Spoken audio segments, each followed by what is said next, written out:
বাজারে সবজি কিনতাম, যারা কৃষক নিয়ে আসতো, এইগুলো আবার আমি কিনে রেখে চটের বিছনা বিছায় ওইগুলো বিক্রি করতাম। মানে আমাদের ঘরে খাবার ছিল না, আমি সে সময় না খেয়ে ঘুমিয়েছিলাম আর কি। প্যাটার্ন কাটা, ব্লাউজ কাটা, পেটিকোট কাটা এগুলো শিখে গেলাম। আমাদের প্রতিদিনের খাবারের জন্য প্রতিদিন চিন্তা করতে হতো। লন্ডনে যে শ্যুটা হয়েছিল এটাও খুব এক্সক্লুসিভ একটা শ্যু হয় আমার পোশাকে, এবং আমেরিকাতে যেটা হয়েছিল এটা হিলটন হোটেলে, এবং বাংলাদেশে একটা ফেমাস অনুষ্ঠান হয়, সেটা হলো ডালিউড উৎসব। হ্যাঁ, ডালিউড। সুপ্রিয় দর্শক, আড্ডার অনুষ্ঠানে আজ এমন একজনকে হাজির করেছি, আপনারা তার গল্প শুনবেন। কিছু কিছু মানুষ আছে যারা জীবনের প্রতিঘাতে এক এক করে শিখে, সেরকম জীবনের প্রতিটা পরতে পরে তিনি শিখে এই পর্যায়ে এসেছেন। একজন মানবিক মানুষ তিনি। সত্যিকার অর্থে দুঃখ জাগা নিয়ে কিছু স্মৃতি আছে যা অনেককেই আহত করতে পারে, স্পর্শ করতে পারে, অথবা তাকে দুঃখের সাগরে ভাসিয়ে দিতে পারে। তিনি একজন সফল মানুষ।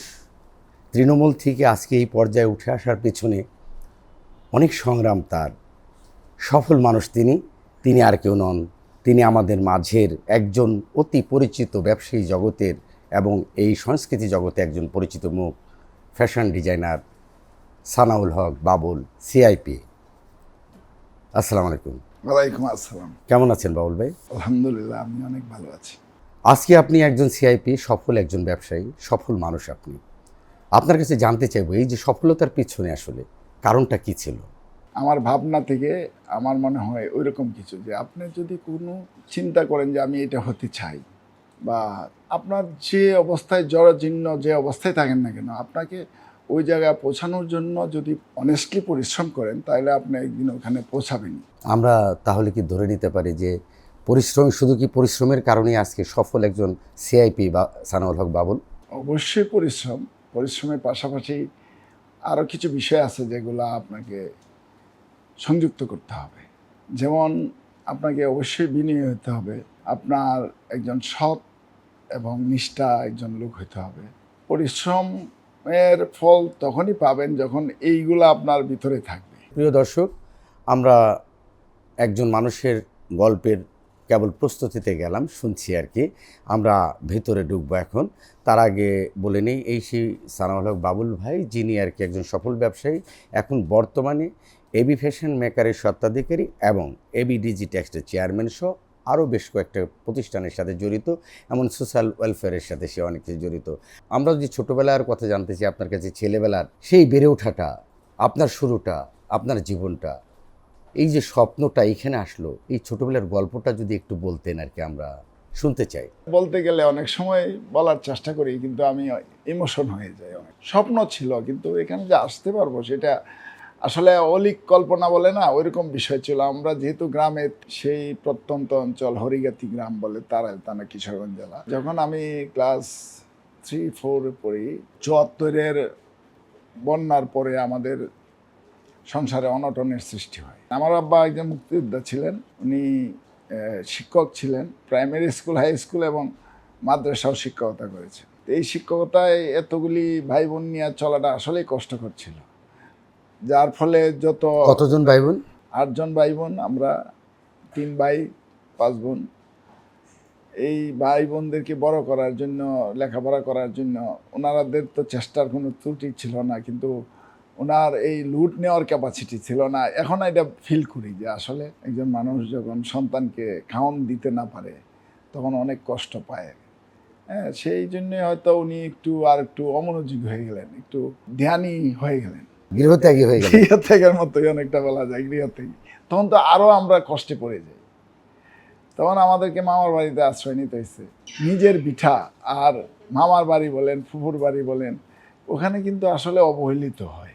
এরকম আমরাও অবহেলিত হচ্ছিলাম। কিন্তু আমার মামা, উনি মুক্তিযোদ্ধা কমান্ডার ছিলেন, কিন্তু গ্রামে গ্রামে যুদ্ধ মানে মারামারি হয়ে উনি মৃত্যুবরণ করেন। ওখানে আশ্রয় আমাদের শেষ হয়ে যায়, আবারও ফিরতে হয় বাড়িতে। অভাব অনটন কি জিনিস সেই সময় দেখেছি। আসলে আটার জাউ খাওয়া, আটার পিঠা খায়া, আলু সিদ্ধ খেয়ে তখন অভাবীদের খাবার ছিল এটা। আমাদের প্রতিদিনের খাবারের জন্য প্রতিদিন চিন্তা করতে হতো, কিন্তু এই কোনো উপার্জন ছিল না, বাবাও অ্যাবসেন্স। সেই সময় আমার কিছু ধারণা আসলো যে আমার একটা ব্যাগ, যে আমরা চটের ব্যাগগুলো ব্যবহার করি, এই ব্যাগগুলো একজনের গায়ে হাতে দেখলাম ফ্ল্যাগের ছবি এবং বাংলাদেশ লেখা। এগুলো আগে ভৈরব থেকে যেত, আমাদের এখানে বিক্রি হতো। সেই সময় 2 টাকা 1.5 টাকা এরকম বিক্রি হতো। সারের ডিলারের কাছে হাজার হাজার বস্তা, এই জুটের বস্তা।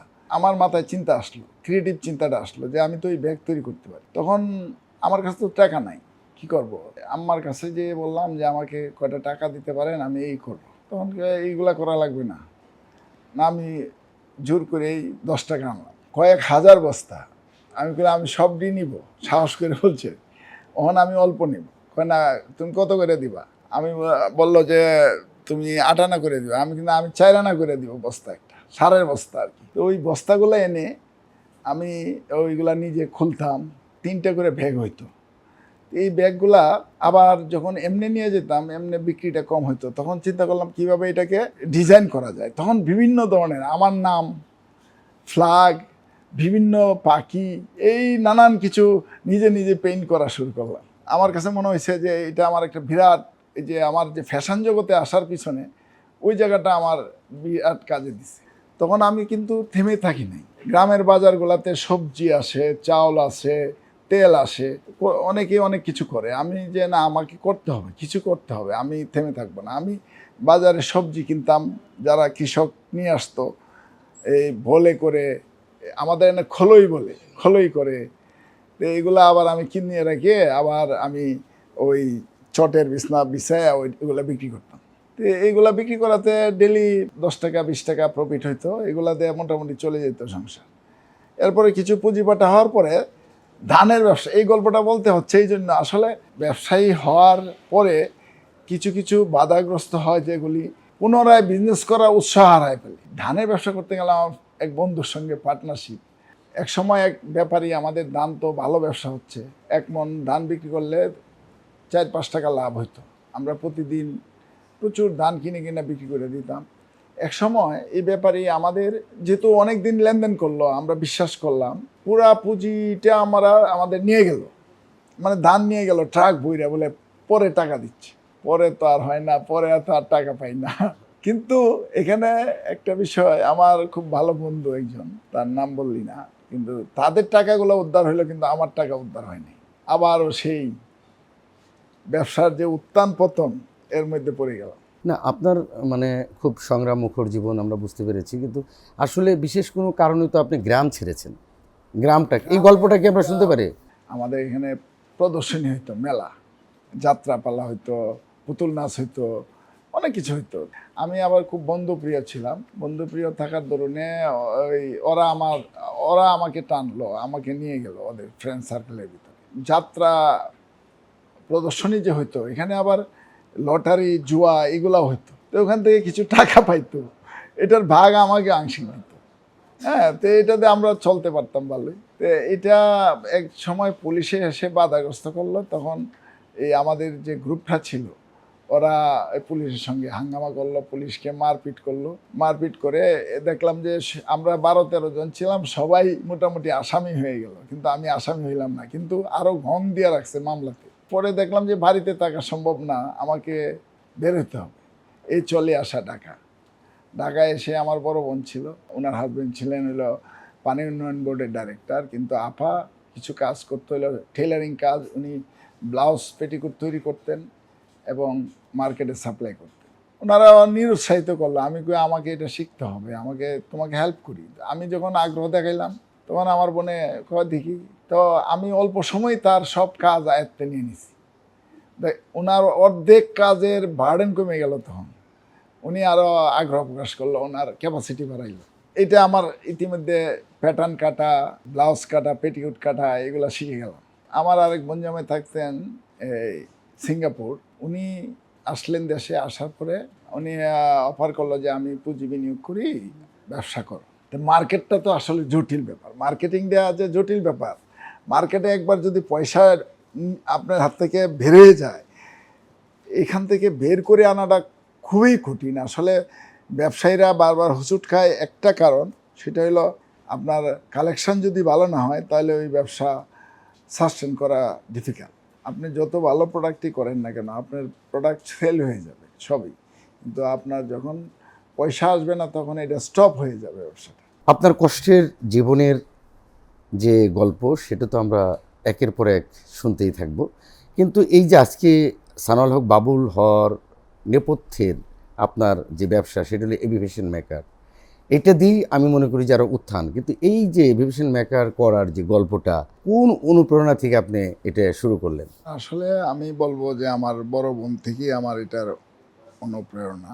উনি আমাকে হাতে কলমে কিছু শিক্ষা দিয়েছেন, ওইটাই মূল সূত্র ওখান থেকে। বাকিটুকু আমার নিজের অর্জন।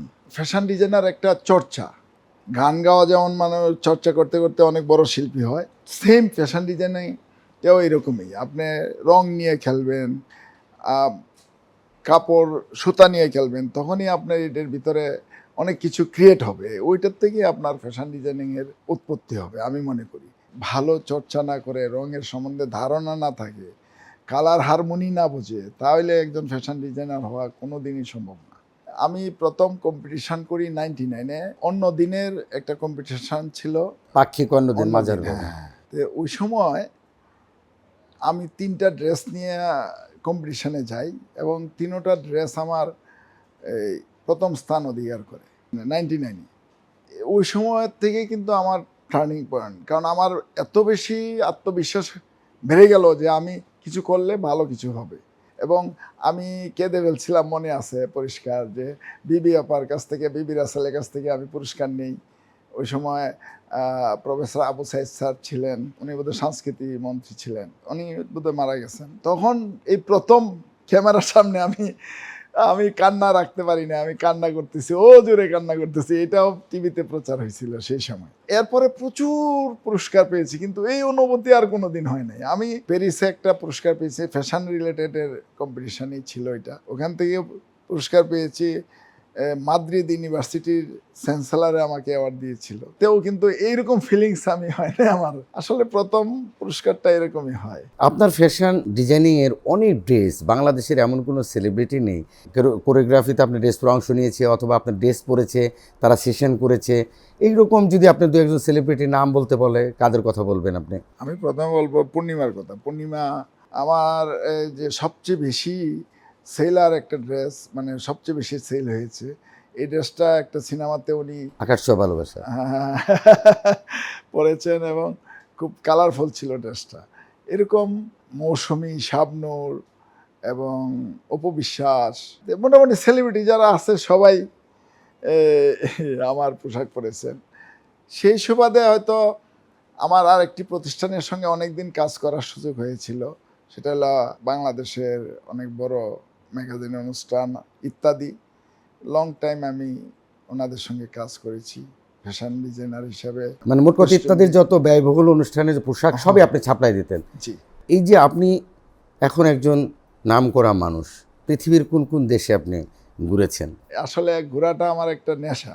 আমি মনে করি যদি 7 দিন ঘুরেন আর 1 মাস বই পড়েন, এর চেয়ে বেশি বেনিফিট হবে 7 দিন ঘোরা। আমার মোটামুটি 37টা দেশের মতো এই পর্যন্ত ঘোরা হয়েছে। এর মধ্যে একটা বিষয় বলতে হয়, আমার 2টা ফ্যাশন শো হয়েছে, একটা হলো আমেরিকাতে আর একটা হলো লন্ডনে। লন্ডনে যে শোটা হয়েছিল এটাও খুব এক্সক্লুসিভ একটা শো হয় আমার পোশাকে। এবং আমেরিকাতে যেটা হয়েছিল এটা হিলটন হোটেলে, এবং বাংলাদেশে একটা ফেমাস অনুষ্ঠান হয়, সেটা হলো ডালিউড উৎসব। হ্যাঁ ডালিউডে। ডালিউড। ডালিউড অ্যাওয়ার্ডে আমার এই ফ্যাশন শো হয়েছিল, মোটামুটি প্রশংসিত হয়েছিল এখানে বিভিন্ন চ্যানেলে। এরপরে বাংলাদেশে তো প্রচুর ফ্যাশন শো হয়েছে, লেদার শো, আন্তর্জাতিক মানে লেদার শো, বিদেশি মডেলরাও আমার পোশাক পরেছে। এই অঙ্গনে মোটামুটি একটা বিচরণ আছে আর কি। একটা জিনিস জানতে ইচ্ছে করে, আপনি সেই প্রত্যন্ত অঞ্চলের পাড়াগের বাবুল, ঢাকায় আজকে আপনি সানাউল হক বাবুল আর কি, যখন দুবাইয়ের বুর্জ খলিফাতে পা দিয়ে যখন সর্বোচ্চ চূড়ায় যখন ছবি তুলেন, আপনার কি মনে পড়ে সেই প্রত্যন্ত অঞ্চলে সেই গরিব, সেই দুঃখী, সেই বাবুলের কথা? তখন আপনার কি ওই সময় ফিলিংসটা কেমন থাকে? আপনাকে মনে পড়েছে এরকম? এটা প্রায় সময় মনে পড়ে। ওই সময় আমি আমার নিজেকে নিয়ে ভাবি যে আমি আসলে ওখানে কি আসার কথা, আসলে এখানে কিভাবে আসলাম। দুইটা জিনিস আমার সবচেয়ে বেশি মনে পড়ে। হ্যাঁ, আমি একদিন দিনের বেলা মানে আমাদের ঘরে খাবার ছিল না।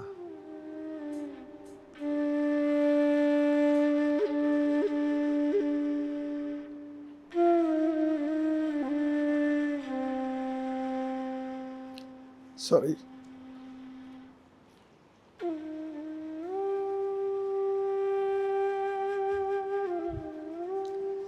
আমি সেই সময় না খেয়ে ঘুমিয়েছিলাম। না খেয়ে ঘুমানোর পরে যখন বিকাল হয়েছে, ঘুম ভাঙলো, আমি ওই দৌড়াচ্ছি আর টাকা টাকা করতেছি। এই ঘুমের মধ্যে হয়তো দৌড়াচ্ছি আমি। তাই আমার বাড়ির আমার পাশের বাড়ির একজন আমাকে ধরে নিয়ে আসছে। তখন বাড়িতে এসে যখন বসছি তখন আমার সেন্স ফিরছে। ওই সময় আমার মনে হলো যে আমাকে টাকা কামাইতে হবে। আসলে এখন কেউ যদি খাবার নষ্ট করে, এটা আমার খুব কষ্ট হয়। যারা উপাস থাকে তারা জানে খাবারের কষ্টটা। ওই কষ্টটা আমার ভিতরে এমনভাবে লালন হয়েছে যে, আর এত বেশি আমাকে উপরে আসার সহায়ক হয়েছে, আমি আর এরপর থেকে থেমেছিলাম না। শরীরে যতক্ষণ পর্যন্ত আমার এই দুর্বল না হয়েছি ততক্ষণ পর্যন্ত আমি চেষ্টা করছি, শ্রম দিছি বিভিন্ন রকমে, আমি থামি থাকি নেই। পরিশ্রম করলে সফলতা আসবে। পরিশ্রম, সততা দুইটার সমন্বয়ে মেধা বিকশিত হয় আমি মনে করি।